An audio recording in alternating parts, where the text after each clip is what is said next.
NBA2k Sports. This is Kevin Harlan with Clark Kellogg and Steve Kerr. And joining us a bit later from the sidelines, Doris Burke. The starting fives for our game. Here are tonight's starting lineups. One of the guys we'll be watching out for today, Tyler Hansbrough. Well, they called him Psycho T at North Carolina for his willingness to dish out and absorb punishment. The guy who loves that physical play around the basket. Yeah, no doubt. He is a banger, high-motor guy, willing to do whatever it takes to win, sir. Raptors make a quick stop here at home before heading back out on the road. This, of course, their first chance to play Miami this season. Well, you look at last year, they just could not find their footing, guys. Against this team, they dropped all 3 games during the season. This game kicks off what should be an interesting season series between these clubs. And, of course, they'll see each other 4 times this year. And he was fouled on the way up. 2 free throws now for him. Well, as Steve was saying, Clark, you know, they're in the same conference. There's going to be a lot of familiarity there. And who knows, after that, they may see each other in the playoffs, too, if all goes right for them. Well, that's certainly a possibility, Kevin, but we've got a long way to go before that scenario comes to pass. That's right. Well, no team likes to have their first-round pick belong to another team. It gets worse when you're a lottery team yourself and you're trying to build your talent base up. But the Raptors' number 12 pick in this summer's draft went to one of the elite teams in Oklahoma City. Well, Clark, as you said, the Thunder got the Raptors' first selection this last year. Only the way the Raptors would have been able to hang on to it was, Steve, if they jumped up to the top 3 in the lottery.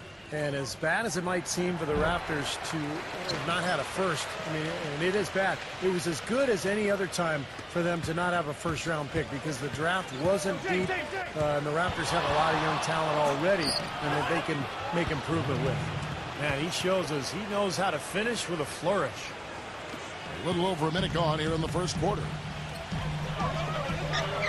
Lowry kicks to Gay. Back to Lowry.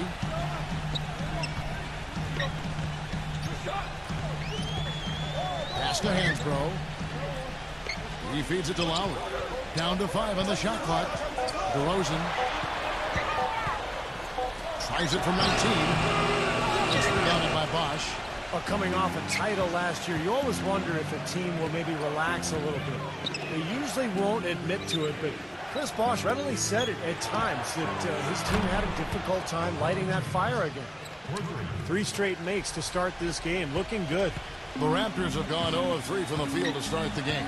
We'll go to Doris Burke, who spoke with head coach Dwayne Casey. What's the news, Doris? There are a lot of big names to deal with in this one, but perhaps none bigger than LeBron James. He told me planning for LeBron is a headache because he can do so much on the floor, saying there isn't a hole in his game. The only real way to slow him down is to get him working against himself.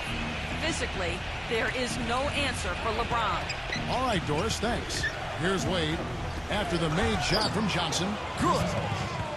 Bosch has got his first bucket in this one. I'm going to go back to what Bosch said. I think that is true for every team, Clark, that comes off a championship, but they usually don't admit it like Bosch did. Well, you know what? Once you've won it all, there is a bit of a relief and a little malaise that may settle over you, but I've always respected Bosch's candor.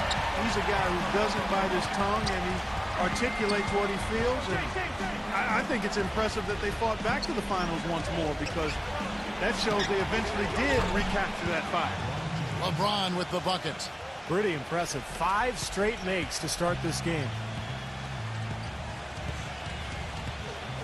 Lowry against Chalmers. Kicks it to DeRozan.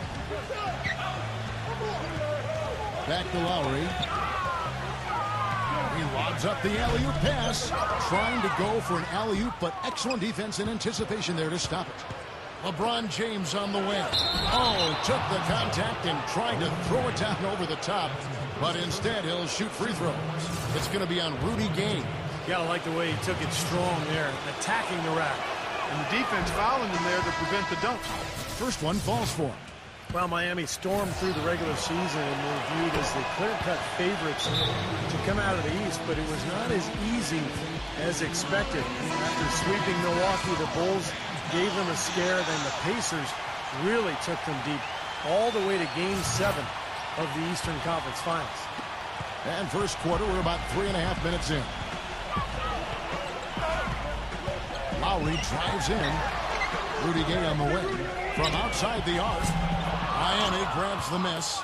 And for the Heat, the Pacers were their first real test, it seemed, and they had to survive a win or go home against them.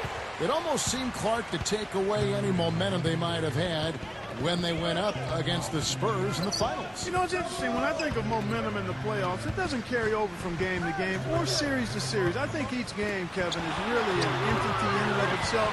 That said, Miami found a way, despite being pushed by the Pacers and being pushed by the Spurs, both to Game 7. It came down to LeBron James' brilliance, but also the hot shooting of a complimentary role-playing winner, Shane Battier.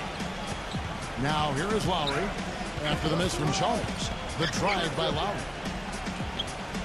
And DeRozan kicks to Lowry. Clock at 6. Wade with the puck. LeBron James on the wing. He had a 30-point outing their last game against Washington. And when you talk about his scoring, Kevin, I mean, with the defense trying to pressure him, I thought he did a really nice job of getting them to overcommit. And you know, that's how he got himself to the free throw line. Guys, they're looking for a way to score here. Yeah, they've had a tough time getting the lid off the basket so far. And finished off by DeRozan. Maybe that'll ignite it. I mean, impossible not to get pumped up after that. At least I think that would be the case. Well, you can see the immediate reaction of the guys on the bench. They are. Look at them. They are pumped up. Yeah, they're geek. That's what those alley-oops do, though. And Miami going with a whole new group out there. Ross gets a screen from Gray. Tries to keep it alive. And so it looks like the Raptors will retain possession here. And in front of you now is a list of the players with the highest shooting percentage last season. 5th on the list, LeBron James. You know, nobody said this guy couldn't miss last season, and because he was such a good percentage shooter, one of the best in the league, his teammates always were looking for him. See how he used the rim to protect the ball perfectly from the defender on that reverse. Back to Aiden. He dishes it to Chalmers. And the 3 off target. Last outing for Toronto, they won that game against the Bucks in Milwaukee. You know, their percentage from long range that game was off the charts. It seemed like every time the home crowd got going, they just took the wind out of their sails with another three-pointer up. Yeah, those bombs were really falling.